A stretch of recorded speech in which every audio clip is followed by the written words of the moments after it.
माँ से बढ़कर के कोई भी सबसे पहली जगत में पूजनीय और श्रेष्ठ गुरु माँ है। जिसके माँ हो और कोई देवी देवता पूजने की जरूरत नहीं, पूजो तो तुम्हारे भाग्य की बात है, लेकिन सबसे बड़ी देवी माँ है, सबसे बड़ी पूजा माँ है। अगर अपनी माँ की सेवा कर ली तो भगवान को प्रसन्न कर। मान जाओ हमारी बात, जहाँ तक हमारी आवाज पहुँचती हो, अगर तुम्हारी माँ हो तो चूकना मत। माँ का आशीर्वाद ले लो, विश्व ब्रह्मांड में कभी परास्त नहीं होगी। माँ महामहिम गुरु है। हाँ, अगर आप वृंदावन वास करते हो, अपनी माँ को पास रखो। जैसी भी परिस्थिति हो, उस परिस्थिति से अपनी माँ की सेवा करो, अपने पिता की सेवा करो। संन्यास लेने पर वो पिता सन्यासी बालक के साष्टांग दंडवत करेगा, लेकिन वो बालक अपनी माँ को साष्टांग दंडवत करेगा। ये बहुत बड़ी महिमा माँ की है। इसलिए माँ को इस मनुष्य लोक में प्रथम देवता, प्रथम गुरु मानना चाहिए। मातृ देवो भव हमारा वेद कहता है। इसलिए उन दुर्बुद्धि, उन दुराचारी, उन नरकगामी पुरुषों की क्या बात करें जो अपनी माँ के ऊपर हाथ उठा देते हैं, जो अपने माँ को कटुवचन कहते हैं। माँ जैसा 9 महीने गर्भ में रखा, इसके बाद हमारा कितने वर्षों तक मलमूत्र फेंकती रही, अपने रक्त को दूध बनाकर हमें पिलाकर पोषण करती रही। उस माँ का जब सेवा करने का अवसर आता है, अनाथ आश्रम में माना तो 10 लाख रुपया, 100 लाख रुपया जमा कर देगा अनाथ आश्रम में, उनकी खूब सेवा होगी। लेकिन प्यार, अपना पुत्र अगर 2 रोटी लेकर के आए मुस्कुरा करके, माँ कैसी हुई, इससे बढ़कर के रुपया पैसा और सुविधा नहीं होती। प्यार कौन देगा? तुम बच्चे थे, तुम्हें अनाथ आश्रम में भेज जाती, जाकर पैसा जमा कर देती, तेरा हालत क्या होता। आज जब माँ की सेवा का अवसर आया तो जवान लोग VIP बनते। ये धर्म है। धर्म निश्चित अपना प्रभाव दिखा कर रहता है, तो अधर्म करोगे तो दंड मिले। सबसे पहली बात समझ लो, माँ। कहते हैं आपने मांगा नहीं फिर भी आ गया, तो प्रभु देख रहे हैं। यहाँ मांगने पे भी नहीं मिल रहा महाराज जी, ऐसा क्यों? क्योंकि 2 बातें हैं, हमने सत्संग में चर्चा की है। एक तो दुकान वाला संबंध, जिसमें जितने पैसे हैं उतने ही माल मिलेगा, और एक घर वाला संबंध। घर वाला जाएगा, बोला आधा किलो जाएगा घी का टीन उठाइए, तो वो पूछेगा नहीं, दे देगा घर वाला आधा किलो घी। लेकिन आपके आधा किलो घी निकालिए तो पैसा निकालिए। तो पहली बात, आप भगवान के घर के हो, आपने अपना संबंध भगवान से माना है नहीं, तो फिर नहीं मिलेगा। दूसरी बात, आपके पास इतना तप है, भजन है, साधन है, अनुष्ठान है, तो मांगिए, आपकी बात पूरी होगी। न तप है न भजन करो, बेविचार पियो, शराब खाओ, मांस करो, मनमानी आचरण, और कहो भगवान को मैं लड्डू का भोग लगा देंगे, भगवान भूखो नहीं मरे। ऐसे कामनाओं की पूर्ति नहीं। तपस्या, भजन, अनुष्ठान, साधना, या तो ये हो, और या तो सीधे हे नाथ में आपका, हे नाथ में आपका। भगवान की शरण, भगवान का घर जाया नौकर बन जाओ, तुम मार्ग तो तुम आनंदित हो जाओ। 2 ही पद्धतियां हैं, या तो साधना और या तो साध्य में समर्पण। दोनों नहीं है तो फिर कामना की पूर्ति नहीं। महाराज जी आपके पास तो दोनों है, तो कटता किससे? हम तो घर वाले हैं, हमारा तो कुछ है ही नहीं। भजन से है ही नहीं ना, है ही नहीं। मैं भजन नहीं कर रहा, वो भजन करा रहे। मैं साधन नहीं कर रहा, वो साधन करवा रहे। घर वाले नौकर को पेमेंट थोड़ी मिलती है। घर वाले नौकर, घर वाला घर का पर्सनल नौकर हो, उसको पेमेंट नहीं मिलती, पर उसके सारे खर्चे मालिक स्वयं देखता है। तो हम पर्सनल नौकर हैं, घर वाले नौकर हैं, हम पेमेंट वाले नहीं है, इसलिए हमारी फीस नहीं कटती। हमारा सत्य भगवान के आश्रित हो जाए, बड़े मजे है।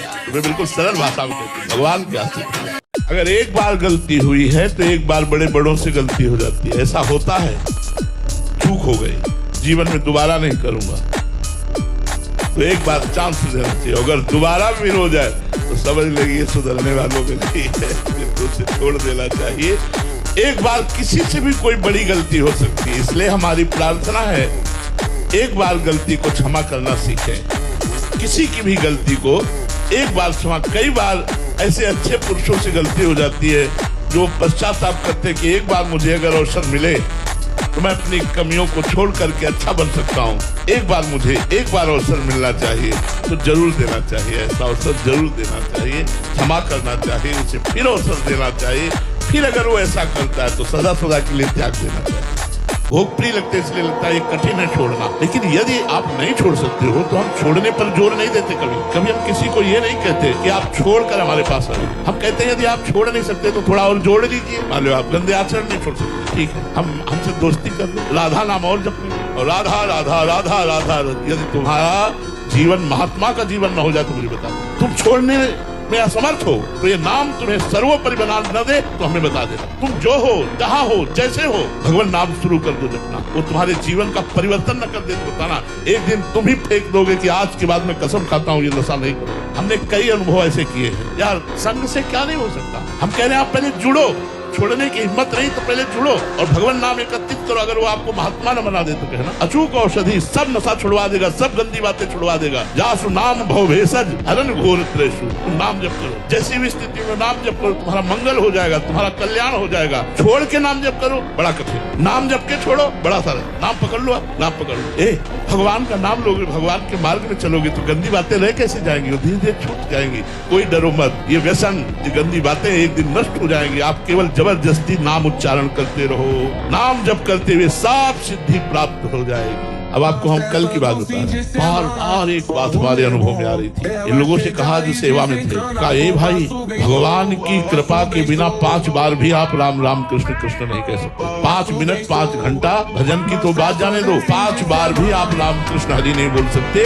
ये बोल रहे हो, इसका मतलब भगवान की कृपा है। ये थोड़ी देर में भाव है। फिर भाई बात हमारी समझ लो, आप जो नाम जब कर रहे हो ये भगवान कृपा करके करवा रहे हैं, इसलिए हो रहा है। आपकी सामर्थ्य पूछो तो एक बार भी नाम नहीं ले सकते। ऐसा प्रपंच फैला है माया का कि दिमाग उड़ता घूमता है पंछी की तरह, इस डाल से उस डाल, उस डाल से उस डाल, अर्थात ये बात वो बात वो बात। स्थिति ये है कि हम सांसारिक कार्य की पूर्णता के लिए जीवित रहना चाहते हैं। ये नहीं सोच रहे कि मृत्यु आ रही है, हम परमार्थ का कार्य पूरा करने, अध्यात्म का कार्य पूरा करने। तो अहम जनित जो साधना है वो भगवत तत्व का न बोध होने देती, न प्रेम होने देती है। जब कृपा जनित बात आ जाती है तो मोक्ष मूलम गुरु कृपा और भगवत कृपा से प्रेम प्राप्त हो जाता है। ऐसा महापुरुषों का कथन है। जहाँ श्री कृष्ण व हताश नहीं, वहाँ विजय और श्री है।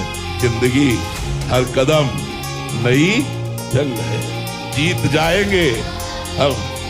तू अगर क्या परेशानी। अर्जुन जी के साथ तो श्री कृष्ण थे, हमारे साथ महाराज जी इनका प्रश्न भी आगे वही है कि हमारे साथ ऐसे। अरे वो हृदय में बैठा हुआ है यार, सब यारों का यार हृदय में बैठा है, या बैठा है, या छाती में बैठा है। जीत जाएंगे हम। प्यारे, यदि आप मेरे साथ हो तो मैं मुस्कुराते हुए हर कष्ट को, हर दुख को रोंगता हुआ आपके साथ चलूं। क्या है? देखो, ये मस्ती का मार्ग है भगवत मार्ग, डरने का मार्ग नहीं, घबराने का मार्ग नहीं, टूटने का मार्ग नहीं। हमने कदम कदम पे देखा मेरे भगवान मेरे साथ रहे। जहाँ कहीं कुछ धोखा कपट छल कुछ होने वाला होता है, फौरन उसको बेपर्द कर देते हैं। जहाँ कहीं हमें संकट आने वाला जीवन में हुआ है, फौरन भगवान ने सूचना दी, फौरन भगवान ने रक्षा की, कदम कदम पे भगवान ने रक्षा की। तो हमें भगवान को एक कहने की जरूरत नहीं कि आप हमारे साथ रहिए। यार ऐसा सर्व समर्थ स्वामी मेरा दोस्त, मेरा यार मेरे साथ है, आप किसकी परवाह। तो प्यार ही तो नहीं हो रहा ना प्रभु से, सच्चे दिल से हम उनको अपना यार ही नहीं मान पा रहे, इसलिए सारी समस्याएं। कोई समस्या नहीं, जब यार से प्यार हो जाता है तो फिर हाथ पार हो जाता है। वो काल से भी भयभीत नहीं होता, बात बस्ती उसके हृदय में रहती। तो भगवान का दास होता है, भगवान का यार होता है, भगवान से प्यार करता है, उसका जीवन कुछ निराला होता है। अपने पिता की आज्ञा में रह करके माता पिता की भगवान की भांति सेवा करना। जैसे तुम्हारे मल को धोते समय माँ को हिचक नहीं हुई, ऐसे माँ पिता को अगर शौच है, अपवित्रता है, उनके वस्त्र हैं या नाना प्रकार की बीमारियों से ग्रसित हो जाए तो भी हमें हिचक न होनी चाहिए। वैसे ही हम उनकी सेवा करें अपना भगवान मानकर। सच्चा पुत्र वही है जो अपने माता पिता को भगवान मानकर अंतिम श्वास तक उनकी सेवा करता है। यद्यपि भले माता पिता तुम्हारी निंदा करें, भले माता पिता आए हुए रिश्तेदारों से तुम्हारी बुराई करें, तो भी तुम्हें माता पिता की भगवान मान के सेवा करना है। यही सच्चे पुत्र की पहचान है कि अपने माता पिता को साक्षात भगवान माने। मंदिर में जो भगवान है वही माता पिता। मातृ देवो भव वेद कहता है, पितृ देवो भव, ये साक्षात देव है, भगवान है। ये जो वीर शक्ति है ये अमोघ बल प्रदान करती है। स्मृति, शरीर में एकदम बिजली जैसा करंट, रात दिन एकदम उत्साह पूर्वक कार्य करते रहो, फिर भी थकान ना आना। वर्षों की बात तुम्हारी स्मृति में रहना। कोई बात पकड़ लो तो हजारों बार उसका चिंतन करने की सामर्थ्य रखना। अगर मंत्र पकड़ लिया तो मंत्र ही चल रहा है, नाम पकड़ लिया तो नाम। अब ये सब खोखला हो रहे हैं तो कैसे बात करें। अब समझो, जो मूल जड़ है, नींव है साधना की, बिल्डिंग की नींव है, वही मजबूत नहीं तो बिल्डिंग कहाँ से खड़ी हो जाएगी। ब्रह्मचर्य, गृहस्थ, वानप्रस्थ, संन्यास, ये 4 आश्रम हमारे हैं। अब ब्रह्मचर्य गोल हो गया तो कैसे उसमें गृहस्थ खड़ा हो पावे, आश्रम कैसे वानप्रस्थ हो पावे, कैसे सन्यासी हो पावे। तो मूल ब्रह्मचर्य आश्रम है। सबको चाहिए अपने बच्चों को ब्रह्मचर्य की शिक्षा देना।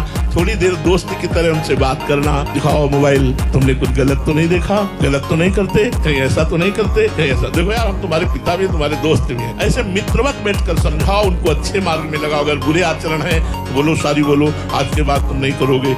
ऐसे समझाओ, प्यार दुलार से उनको अच्छे मार्ग में चलाओ। अगर बच्चा 20 वर्ष तक ब्रह्मचर्य रहे फिर वो गृहस्थ में जाए, उसका कुछ नहीं बिगड़ने वाला।